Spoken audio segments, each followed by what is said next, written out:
Chers auditeurs, salutations marseillaises. Ça fait un moment que j'ai promis cette vidéo et pas eu le temps de la faire, étant donné, vous l'avez vu, à l'actualité brûlante au quotidien, depuis des mois, depuis des années maintenant, et qui ne nous permettent pas de... Ces rafales d'infos ne nous permettent pas de prendre du recul. C'est d'ailleurs très, très fin de la part de la Doxa, qui nous maintiennent la tête sous l'eau. Donc là, j'ai décidé de la faire. Donc, je vais la faire en deux parties, puisque je vais l'enregistrer et ensuite, je vais incruster toutes les images et les preuves de tout ce dont je vais parler aujourd'hui concernant le harcèlement judiciaire que je subis depuis des années, mais vraiment des années. Et qu'est-ce qu'on a mis en place pour y remédier, pour faire face à ce harcèlement judiciaire, sachant que 2024, j'ai de nombreuses affaires en cours qui vont, surtout des affaires en appel, qui vont aboutir, je l'espère. Il y a d'autres affaires, enfin, il y en a un peu de partout, et c'est compliqué, c'est très très compliqué à gérer parce que c'est chronophage, ça prend un temps fou, et surtout ça coûte beaucoup d'argent. Beaucoup d'argent, et c'est compliqué parce que quand on s'engage dans une lutte comme ça, comme la mienne, d'information, de réinformation, de contre-propagande, on le fait sans calculer, en fait. On le fait parce qu'on doit le faire, c'est comme ça. Sauf qu'à un moment donné, il y a le système en face, il se défend, ou plutôt il attaque, parce qu'il ne se défend jamais, il attaque, il ne fait qu'attaquer, puisque c'est lui qui agresse, c'est lui qui ment, c'est lui qui systématiquement piétine nos droits, nos libertés, et du coup, ça se complique vraiment, très lourdement. Donc, bon, ça ne change pas l'engagement. L'engagement, il est là, j'ai presque envie de dire, il est métaphysique. Il est au-dessus de la matière et des contingences matérielles, humaines, temporelles. Il est ailleurs. Mais malheureusement, systématiquement, on se retrouve face au réel. Et le réel s'impose toujours. Et il ne faut pas être suicidaire non plus, quoi. Il y a un moment, il y a des limites. Bon, je ne vais pas vous mentir, c'est un exercice difficile de demander de l'aide, de demander du soutien. J'aime pas ça, j'ai de l'ego à revendre, c'est compliqué, mais j'estime qu'on est sur la même barque, qu'on va ensemble, qu'on travaille ensemble. Je le demande à chaque fois à tous nos auditeurs de partager l'info, etc. On est tous sur le même bateau, et que y a pas de gêne à avoir. Avant de commencer, merci infiniment à tous ceux qui me soutiennent, qui nous soutiennent depuis des années maintenant, depuis plus de 10 ans maintenant, ne serait-ce que depuis la création de l'association de la DSL, l'association de défense du site La Ligue Penseur, pour le financement justement des procédures judiciaires, les avocats, les huissiers, etc. Et le Tipeee. Voilà. Donc déjà, merci infiniment à eux parce que c'est pas rien. Et je dirais même c'est énorme. Et c'est ce qui permet aussi de garder le moral, parce qu'on se dit je suis pas seul, je suis pas fou, je suis pas débile devant à prendre des coups. Non, il y a du monde derrière. Donc avant de vous expliquer ce qu'il en est des procédures judiciaires, et il y en a un petit paquet, je voulais vous faire un historique rapide. J'ai commencé mes vidéos en 2006. J'ai commencé mes vidéos en 2006, exactement là où je suis aujourd'hui, d'ailleurs, pour tourner cette vidéo. Donc, ça fait quand même ouais, ça fait peur. Ça fait peur, ça fait 18 ans. C'est énorme.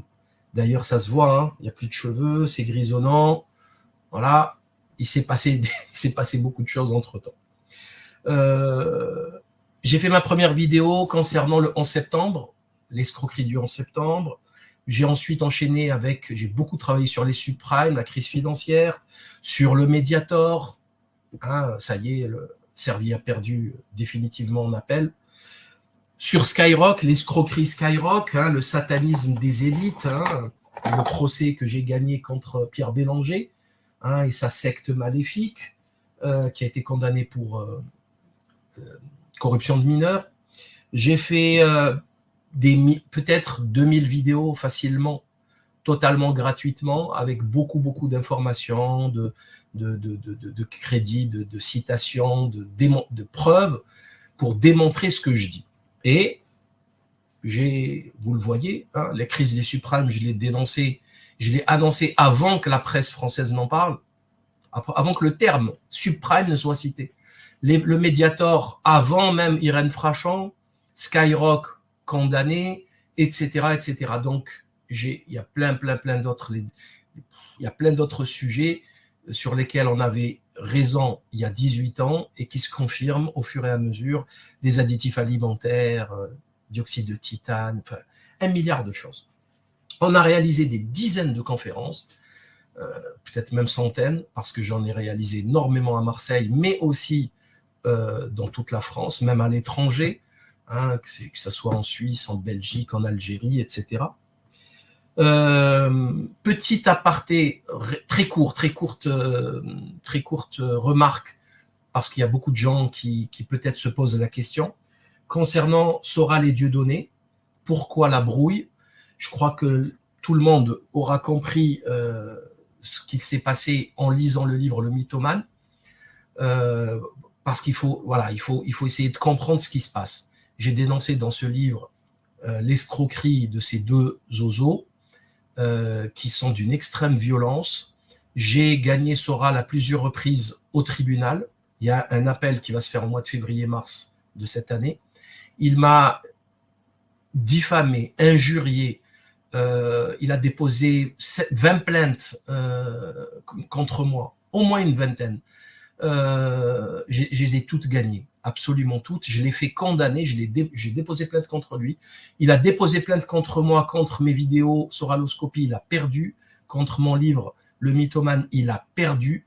En appel à Paris, je l'ai fait condamner à la cour d'appel d'Aix-en-Provence.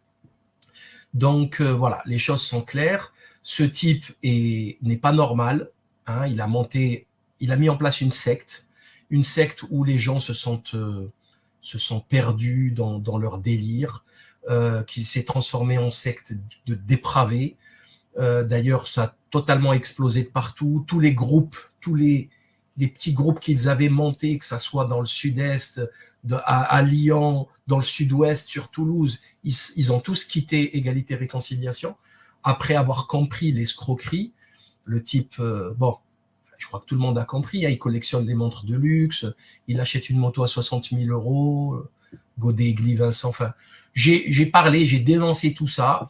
Le type, la seule chose qu'il trouve pour me critiquer, c'est de dire que je suis jaloux et de m'insulter ou de tenir des propos absolument monstrueux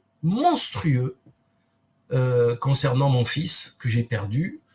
À partir de là, je crois que les choses sont claires. On a affaire à des gens malsains et moi, je pars pas en lutte contre le système, contre la doxa, contre l'État, avec des gens de si piètres, voilà, sans aucune morale, rien, juste l'argent, le sexe, ça c'est fatigant. Concernant Dieudonné, c'est pareil. Tout ce qu'on vous a dit s'est avéré juste. Les deux, ils se sont embrouillés. Hein, quand Dieudonné a commencé sa normalisation avec Tel Aviv, là maintenant, il ne sait plus quoi faire avec le génocide des Gazaouis, des Palestiniens. Là maintenant, il ne sait plus sur quel pied danser. Donc tout ceci n'a aucun sens, ce n'est pas sérieux. Et le futur l'a démontré. J'ai dénoncé les innombrables escroqueries de Dieudonné, hein, vous les voyez affichées à l'écran. C'est spectaculaire, les mensonges, que ce soit le Zincoin, après le Cestrel, que ce soit l'Anana Assurance, l'Anana Crédit, Ekoudendi en Afrique, le théâtre qu'il devait acheter, enfin bref, le concert pour la paix. C'est une mascarade totale et intégrale. Et moi, personnellement, je suis désolé, moi, je ne suis pas là pour ça, quoi. C'est des gens que j'ai aidés, hein, notamment Dieudonné. Soral, c'est lui qui s'est rapproché de moi parce qu'il voulait gratter le public maghrébin que je pouvais intéresser. Parce qu'à l'époque, c'était Philippe Péninck qui susurrait à l'oreille de Marine Le Pen pour avoir le vote des Maghrébins, que le Front National récupère le vote des Maghrébins.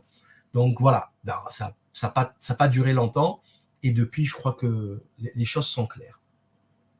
Donc bon, il y a eu aussi l'affaire Tariq Ramadan, qui a cumulé un nombre incalculable de casseroles, mais d'une extrême violence, que j'avais dénoncé en 2015, en août 2015, ou 2013 je crois, ou dans une vidéo que j'avais réalisée en expliquant qu'un jour ou l'autre, il allait tomber, et il est tombé. Et il y a beaucoup de gens qui m'ont reproché de m'attaquer, surtout les Maghrébins, les musulmans, par esprit tribal et sectaire. Et in fine, ils ont vu que j'avais raison, encore une fois, ce qui démontre que quand on doit dire la vérité, quelles que soient les conséquences, on l'a dit. Voilà. Je n'ai jamais craint de dire la vérité, et je l'ai fait, quitte à perdre du public, quitte à se faire des ennemis, quitte à se faire troller sur Internet et se faire insulter. In fine, on a toujours raison à la fin. Et l'histoire le démontre. Je perds une partie du public à chaque fois, c'est pas grave, mais je ne suis pas esclave de mon public. Voilà. Si vous voulez écouter Salim Laibi, il va falloir vous préparer à écouter, à entendre des choses qui ne vont pas vous plaire. Voilà, c'est comme ça. D'ailleurs, il est toujours super intéressant. Je reçois énormément de messages là-dessus, mais il est toujours intéressant d'écouter, par exemple, un Jacob Cohen expliquer dernièrement que j'avais raison quand j'avais dénoncé Soral et Dieudonné. Voilà. Je veux dire ceci, c'est que je rends hommage à Salim Laibi, qui, il y a 10 ans, a mis en garde contre l'arnaque Dieudonné. Bon. Moi, à l'époque, je n'y ai pas cru, et pendant longtemps, je n'y avais pas cru. Je crois que les choses sont claires. D'ailleurs, au passage, quand on nous dit « Oui, mais Salim, pourquoi tu tapes sur eux? C'est pas bien, il faut faire cause commune. » Écoutez, ils ont détruit toute leur secte. Toute leur secte. Il a attaqué Marion Sigaud, Jacob Cohen, tout le monde. Maintenant, Dieudonné. Ils ont explosé. Est-ce que j'ai été nécessaire, moi, pour ça? Pas du tout.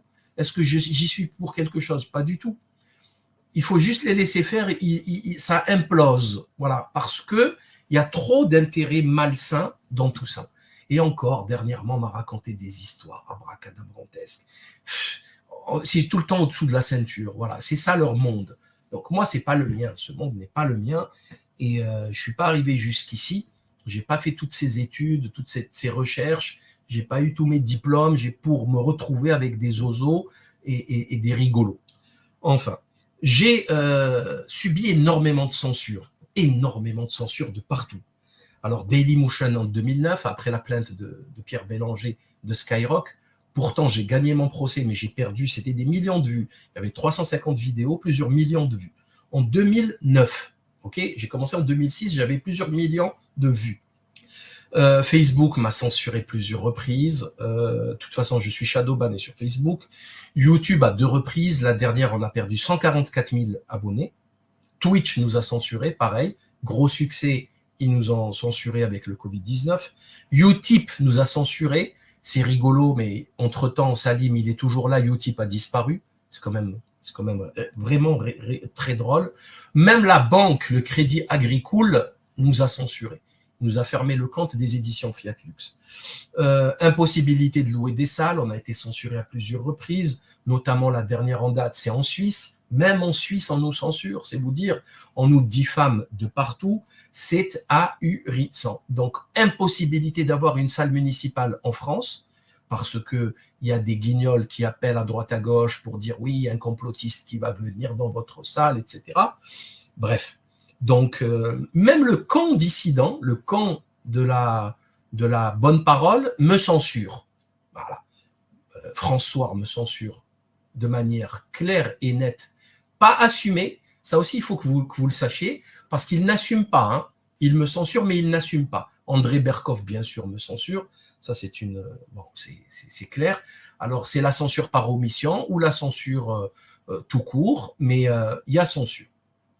Concernant la diffamation des médias, bon, bah, écoutez, je crois que vous l'aurez compris, il suffit de taper, même en Suisse, hein, il suffit de taper mon nom, vous allez retrouver les articles du guignol Aziz Zemmouri du Point, qui a publié un article ahurissant de violence, de mensonges et pathétique, ridicule, et qui est repris systématiquement par tout le monde. Tout le monde. Causeur, Valeurs Actuelles, la Suisse, Conspiracy Watch, tout le monde reprend les mensonges d'Aziz Zemmouri. Tout le monde sait qu'Aziz Zemmouri est un mythomane. Il est tombé pour l'affaire Garrido-Corbière. Et puis voilà, donc le mal est fait, sauf que bon, c'est vrai que les mensonges sont ridicules, surtout quand on parle d'un islamiste d'extrême droite, ça colle pas, surtout lorsqu'on retrouve dans ce papier, c'est quand même énorme, un droit de réponse de la magistrate qui a été accusée de me protéger, moi Salim Laibi, c'est la théorie du complot d'ailleurs, donc ça c'est Aziz Zemmouri, et in fine, bon, ça colle pas en fait. Les gens doués d'intelligence ne peuvent pas croire ce genre de choses. D'ailleurs, je suis content que depuis le Covid, il y ait plusieurs personnalités qui ont dénoncé la mascarade et qui se sont retrouvées exactement dans mon cas de figure avec des articles diffamatoires d'une extrême violence qui sont basés sur rien, c'est juste du mensonge. Et malgré tout ça, on ne recule pas. On ne recule pas, on continue, on dénonce, on dépose plainte. Malheureusement, ça n'aboutit pas toujours, notamment avec des complicités de magistrats et d'avocats véreux. Mais bon, c'est comme ça, c'est la vie. Concernant la maison d'édition, les éditions Fiat Lux, vous l'avez vu depuis 2012, nous avons produit une 60aine de titres avec le professeur Dortiguier, Pierre Dortiguier, que puisse-t-il reposer en paix, le docteur Hamza Benaïssa, Paul-Éric Blanru, fondateur de la zététique, avec plusieurs livres, Sécession, le livre Nord des manipulations historiques, Venise, Nietzsche Venise, etc. Lotfi Hadjiat, le philosophe, le docteur André Gernez, l'extraordinaire feu André Gernez, un génie de la médecine, Ali Benziane, le traditionnaliste marocain qui a écrit un livre sur le Covid, Mehdi Belhadj Kassem, que nous republions dernièrement, c'est un philosophe de très haute volée, Françoise Joé pour le tétanos, Ginette Scandrani, enfin, il y en a tellement, je vous laisse les découvrir sur le site. On a fait un énorme travail, je pense, d'information pour contrer la propagande, tout simplement. Le boulot que j'ai voulu faire, c'est quoi? C'est faire des vidéos, beaucoup de vidéos pour informer les gens. Pourquoi j'ai fait des vidéos? Parce que je peux accéder, je peux avoir accès, je peux toucher le maximum de gens possible. C'est passif, on voit une vidéo et pourtant ça peut être hyper pertinent parce que on peut donner beaucoup d'infos, beaucoup de preuves, beaucoup de captures écran, des liens, etc. Des vidéos, on peut mettre des audios, etc. Et du coup, on peut fournir un travail très pertinent. Sauf que il faut passer aux choses sérieuses et les choses sérieuses, c'est les livres. Il n'y a que ça qui reste en fait. Dans 1000 ans, dans 10 000 ans, c'est ça qui reste. C'est pas les vidéos, hein. C'est les livres qui restent, c'est comme ça. Il y a quelqu'un qui va trouver ce livre dans une cave, dans un grenier, et il va le lire, il va voir qu'est-ce qui a été fait, comment la philosophie a sombré en 2020 en France, en Occident. Et ça, c'est hyper intéressant. Et c'est pour ça qu'on a voulu faire cette maison d'édition pour atteindre un autre public et aussi pour rentrer dans le vif du sujet, dans le détail. Parce que quel que soit X, quand je fais une vidéo d'1 heure, où je vais parler rapidement, c'est maximum 20 pages. Maximum 20 pages avec un caractère 15. Alors qu'un livre de 300 pages, c'est des heures, c'est 20-30 heures de vidéo. Donc il y a beaucoup plus d'informations, beaucoup plus de précisions qui vont permettre à nos lecteurs de pouvoir argumenter lorsqu'ils auront affaire à des covidios, à des climatistes, etc., à des ukrainistes, etc. Pourquoi on a mis en place l'ADSL, l'Association de défense du cycle libre penseur, de Tipeee, etc. D'abord, vous l'avez vu, hein, c'est pour acheter du matériel, tout le matériel avec lequel je travaille aujourd'hui, que ce soit le micro-ROD, l'ordinateur ultra puissant, les caméras, les Lumix, les GH5, les éclairages, etc., les adhésions, les abonnements de diffusion StreamYard, les abonnements Zoom, les abonnements, l'hébergement du site. Enfin, il y a plein de frais pour tout ça, pour diffuser cette information. On a également, je ne sais pas si vous vous souvenez, on a commandé des dizaines et des dizaines de milliers de tracts et d'affiches qu'on a collés dans tout Marseille et même dans le reste de la France, parce que quand on faisait les conférences, on emmenait avec nous les affiches et les tracts et on les donnait aux citoyens qui voulaient les tracter, les afficher à côté de chez eux. Et vous le savez, hein, depuis 1 an et demi maintenant, on tourne dans toute la France et on a fait énormément de conférences dans les coins les plus reculés. Donc ça aussi, je pense que nous ne sommes pas les seuls, mais nous sommes, je pense, les seuls à avoir fait un travail aussi massif, avec beaucoup de moyens. Je me rappelle, il y avait des dizaines de cartons. Enfin, je ne pouvais même plus circuler chez moi parce que, voilà, et les gens, le temps qu'ils viennent récupérer les cartons, ça mettait du temps. On a acheté des bidons, la colle, les pinceaux, un travail phénoménal. J'en profite pour remercier Jojo, pour Lio, pour remercier tous les Cassim, pour remercier tous ceux qui sont venus, désolé pour ceux que j'oublie, pour faire cet affichage. Bien sûr, aussi pour financer l'ADSL, c'est le site, l'association de défense du site Le Libre Penseur, c'est pour assumer les procédures judiciaires, clairement. Donc, il y a les honoraires d'avocat. Bon, c'est pas les amendes. Hein. Les amendes, c'est illégal de les payer avec des dons, il faut les payer avec ses propres revenus, c'est comme ça. Et c'est normal, je trouve que c'est logique, c'est vraiment logique, puisque une amende, elle doit être payée, quoi. Sinon, ça n'a plus de sens. Si les autres la payent, ça n'a plus de sens. Sauf que les procédures judiciaires coûtent très cher, très cher. Et du coup, on a mis en place cette association, et Dieu merci, il y a beaucoup de gens qui ont fait des dons, qui ont été bien sûr dépensés jusqu'au dernier centime dans toutes les procédures judiciaires que je vais vous citer. Donc, il y a les consignations, les constats d'huissier, il y a des affaires où il y a... En fait, on a un problème. D'ailleurs, un jour, je pense que je ferai une vidéo là-dessus. J'avais prévu de faire une vidéo avec Maître d'Angleon sur ça. On va la faire cette année, je pense, sur la mascarade du système judiciaire. Parce que quand tu as besoin de 450 €, 500 € pour faire un constat d'huissier, et que si la personne récidive, il faut faire un deuxième constat d'huissier, il y en a pour 1 000 € de constat d'huissier. Donc, pour déposer plainte en constitution de partie civile, tu vas devoir consigner. On va te demander 2 000 € de consignation. 1 000, 1 500, 2 000, 3 000 € de consignation. Des fois, c'était 500. On ne va pas se mentir. Mais souvent, c'est 1 500, 2 000 € de consignation. Et ensuite, il faut payer l'avocat en première instance. Ensuite, en appel. Et ça coûte très cher pour une seule affaire. C'est extraordinaire. Donc, qui peut se payer, qui peut se défendre correctement? Il faut avoir de l'argent. Et il faut dire malheureusement que le total des dons n'atteint pas le total des frais engendrés par toutes ces procédures judiciaires. Donc voilà, c'est ça un petit peu le problème. Depuis 10 ans, on n'arrive pas à atteindre tous les frais et ça, c'est problématique. Donc, concernant les affaires que j'ai dû affronter depuis 2013, ça fait 10 ans, 11 ans maintenant. Donc, Skyrock, je vous l'ai montré. Skyrock, c'était Maître John Bastardi-Doman qui a été exceptionnel puisqu'il a gagné grâce à un défaut de procédure, etc. Et on a ridiculisé donc Pierre Bélanger qui avait donc une secte sataniste qui s'appelait Alcyon et dans laquelle il avait un harem, plusieurs femmes, dont 2 sœurs et une mineure. Donc, et ce monsieur lui faisait collecter du sang de porc pour faire des bains rituels sataniques. Voilà, avec Claude Desplaces, l'ex-voyant de Skyrock, qui faisait ses escroqueries le dimanche, je ne sais plus si vous vous souvenez, 18h, un truc comme ça, pendant des années. Donc, c'est une très belle expérience qui m'a permis de travailler sur ce type, sur Skyrock, la clique d'Ifoul et compagnie, le rap, hein, vous comprenez pourquoi le rap, pourquoi la dégénérescence du rap? Eh bien voilà, on y est, vous avez tout compris.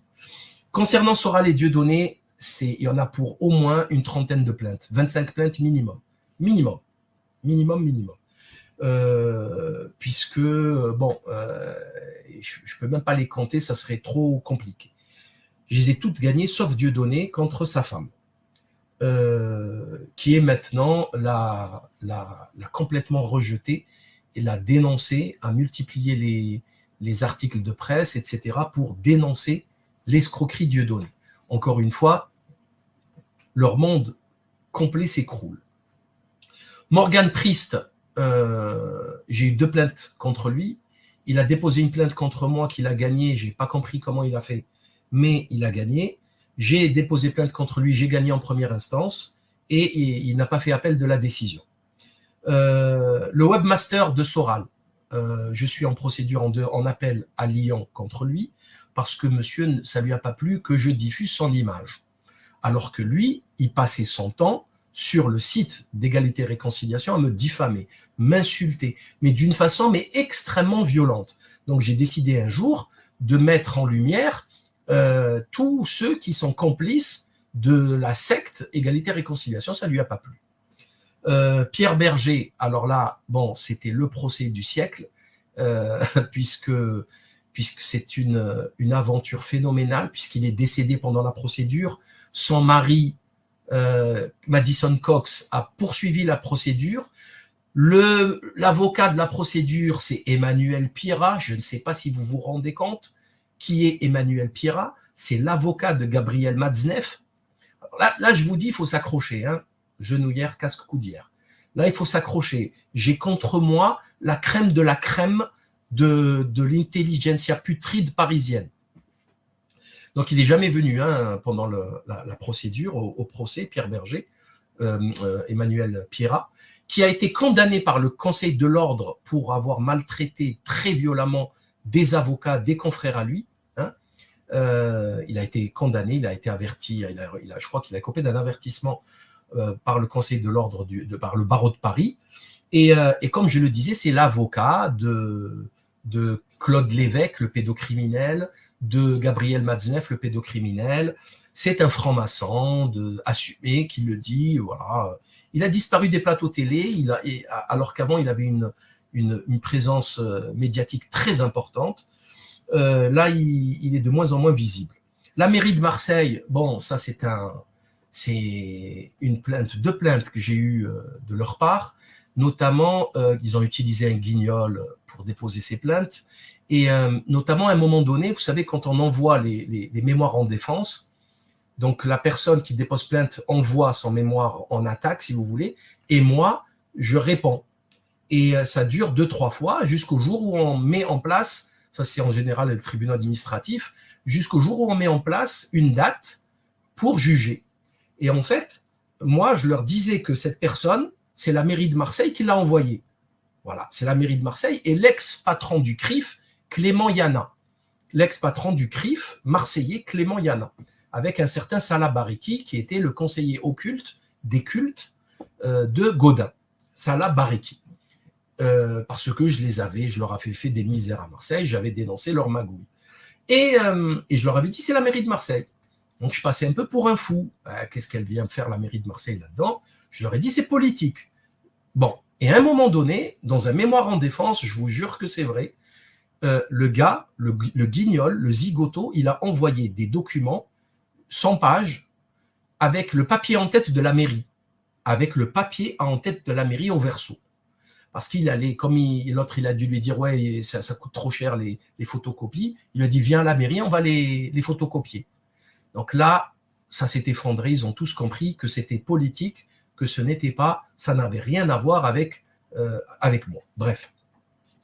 Il y a eu un procès avec M. Ottaviani, il y a eu un procès avec la police pour violence, et là, j'ai perdu, parce que, vous comprenez rapidement, alors que le type, il a témoigné, ils ont tous avoué qu'ils m'ont frappé, qu'ils m'ont maltraité, c'était enregistré, c'était diffusé, l'enquête de la brigadière était parfaite, et ben j'ai perdu quand même. Voilà, j'ai perdu quand même. Je vais vous dire pourquoi. Parce que l'avocat du major, qui s'est comporté envers moi, mais comme la dernière des ordures, et qui à la barre était un petit toutou, un petit caniche. Vous voyez que vous aviez envie de caresser, quoi, de tellement il était doux, il était gentil. C'est deux Dr Jekyll et Mr Hyde, deux personnes différentes. Et son avocat, il a fait quoi? Il a utilisé l'article d'Aziz Zemouri pour me déglinguer, et apparemment il a réussi. De toute façon, en France, c'est très très très compliqué de faire condamner un policier. Je crois que vous l'aurez tous compris. Le Point, ben, j'ai déposé 2 plaintes. Une qui a été, et là par contre c'est gravissime, hein, une qui a été abandonnée parce que le magistrat n'a pas fait le nécessaire au niveau du délai de prescription de 3 mois. C'est une faute lourde du magistrat. Et voilà, j'ai perdu la plainte. Je ne peux plus déposer plainte sur cette affaire parce que c'est perdu. Voilà, il y a prescription. C'est quoi cette justice? C'est inconcevable. C'est inconcevable d'accepter une telle chose. Il n'y a pas de punition, il n'y a rien. Le gars, il continue à bosser comme si de rien n'était. Donc ensuite, j'ai déposé plainte contre Paris Match, contre Le Point et Valeurs Actuelles pour, vous savez, que j'ai été dénoncé comme recherché par le FBI et la CIA et que j'étais le représentant de QAnon en France. Voilà, rien que ça. Et là, encore une fois, c'est Aziz Zemouri qui l'a fait sur Le Point version papier. La première diffamation, c'était sur Internet. La deuxième diffamation, c'est sur Le Point papier. Et là, j'ai déposé plainte. Et là, cette année, il va y avoir, comment dire, le procès en première instance. Donc, je vous invite à voir les vidéos réalisées à ce sujet, etc. Donc, le dernier procès que j'ai perdu et qui est d'une extrême violence, c'est contre Saïd Saadi, un homme politique algérien qui traîne énormément de casseroles en Algérie, mais énormément, hein, c'est impressionnant, et qui a déposé plainte contre moi pour mon livre et pour mes vidéos. Donc, il a gagné en première instance et en appel, et en cassation. Et enfin, la cassation, ils ont refusé ils ont carrément refusé mon pourvoi. Il n'est même pas accepté. Ils l'ont même pas lu, si vous voulez. Alors qu'il y avait 5 moyens de cassation, franchement, hyper solides. Donc, clairement, je vais faire un dossier pour la CEDH, clairement, parce que ce n'est pas possible. D'ailleurs, vous remarquerez que la condamnation dans cette affaire, elle est spectaculaire, elle est de 43 000 €. Entre l'amende de 10 000 € pour l'État, 15 000 € pour le plaignant, 10 000 € de frais d'avocat ou je ne sais plus combien, et 8 000 € de publication. C'est une amende extrêmement lourde, une condamnation extrêmement lourde. Même mes avocats, même il y avait un journaliste sur place, il n'arrivait pas à comprendre. Il disait c'est trop, c'est excessif. Alors que j'avais ramené plein de preuves, plein de constats d'huissier. J'ai tout démontré, absolument tout. D'ailleurs, comment pouvez-vous expliquer, franchement, sincèrement, comment pouvez-vous expliquer que quand je perds un procès, la partie adverse, quand je me fais condamner, elle prend 10 000 € de frais d'avocat et 15 000 € de préjudice, alors que la personne, elle n'est pas connue en France, hein. C'est un homme politique algérien. Elle n'est pas connue en France. Pas connue du tout. Il a son petit public de laïcars kabyles, c'est tout. Vraiment, c'est une micro-secte. Alors que moi, quand je gagne par exemple contre Alain Soral et Morgan Priest, je les ai fait condamner pour une vidéo qui a été vue près de 200 000 fois. 200 000 fois. Donc le préjudice est réel. Je suis en France, on est tous en France, on est connus en France. Et on me donne 2 000 € de dommages et intérêts, 1 000 € chacun, et 400 € de frais de justice. 400 €, je répète. En face, ils ont 15 000 plus 10 000, ça fait 25 000. Et moi, j'ai 2 400. C'est 10%. C'est 9% de la somme. Comment vous voulez payer les avocats avec 400 €? Ce n'est pas sérieux. Quel est l'avocat qui va... Comment c'est possible de faire un truc pareil? C'est quoi cette justice, en fait? C'est très curieux, j'arrive pas à comprendre, j'arrive pas à saisir comment ça fonctionne. C'est quoi les barèmes? Depuis quand un avocat parisien, il touche 400 € pour une première instance? Même si le procès, ce n'est pas le procès du siècle, ce n'est pas non plus le procès du siècle. Mais néanmoins, c'est ridicule. Bon. Et quand je veux une publication sur leur site pour dire qu'ils ont été condamnés, on me la refuse. On me la refuse. Alors qu'eux, ils leur acceptent.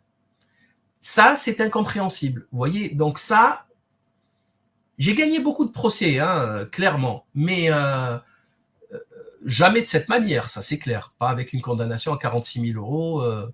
C'est du jamais vu, en fait. Bon, voilà, c'est injuste. Alors que c'est dommage parce que c'est le pilier fondateur de toute civilisation, fondateur et fondamental. C'est-à-dire, si on ne se met pas d'accord sur un système judiciaire, la vie en société n'est pas possible. Donc, et pourtant, je crois que vous l'aurez tous compris, il y a quelque chose qui cloche dans tout ça. Donc, voilà, maintenant que j'ai dit tout ça, comme je le disais tout à l'heure, il y a plein de procédures judiciaires en cours pour cette année, notamment, il y a Soral, il y a le point valeur actuelle, il y a qui d'autre? Il y a la CEDH, il y a là, pour l'année, il y en a au moins 4 ou 5. Donc, j'ai vraiment besoin de votre aide. D'autant que, je le rappelle quand même, que j'ai été suspendu à cause des injections, donc j'ai eu très peu de revenus. C'est ce que j'avais dit au tribunal à la cour d'appel d'Aix-en-Provence. Je leur ai dit, attention, j'ai eu très peu de revenus en 2022, j'ai été smicard carrément en 2022, et j'ai 3 gosses, j'ai une famille avec 3 enfants, et rien à faire. Ils m'ont mis une amende, des trucs. Ça aussi, ça contrevient à un article de loi. Mais c'est pas grave, c'est pas grave. C'est comme ça, on se relève, c'est comme ça. Donc, c'est pour ça qu'on a mis en place toute cette machinerie pour nous venir en aide. Donc, il y a différents moyens de nous venir en aide, en fait. Alors, comment le faire? Si vous vous posez la question, et ça, c'est un bon début. Donc, vous avez Tipeee. Donc, tout est faisable, tout est possible, et tous les moyens existent. Donc, soit vous passez par Tipeee si vous avez Tipeee, sinon vous passez par la DSL, avec PayPal. Tipeee, il y a aussi PayPal, c'est-à-dire que vous pouvez utiliser tous les moyens possibles. Vraiment, il n'y a aucun souci. Si vous voulez envoyer des chèques, c'est pareil. Vous envoyez des chèques à l'association, le titre, l'adresse s'affiche à l'écran. Donc, vous pourrez envoyer vos chèques, il n'y a aucun souci. Bien entendu, si vous voulez soutenir notre travail d'information, de réinformation et de contre-propagande, bon, ça s'affiche à l'écran, il y a différents moyens. Alors, quel que soit X, c'est clair, les livres, encore les livres, mais là, c'est pas pour nous soutenir, c'est pour vraiment combattre, c'est pour diffuser une information alternative. Maintenant, si vous voulez nous soutenir, vous avez aussi les mugs, les goodies qu'on a mis en place et qui s'affichent à l'écran. Il y en a plein. Vous avez des mugs, vous avez la casquette Cheikh, vous avez la casquette Cheikh.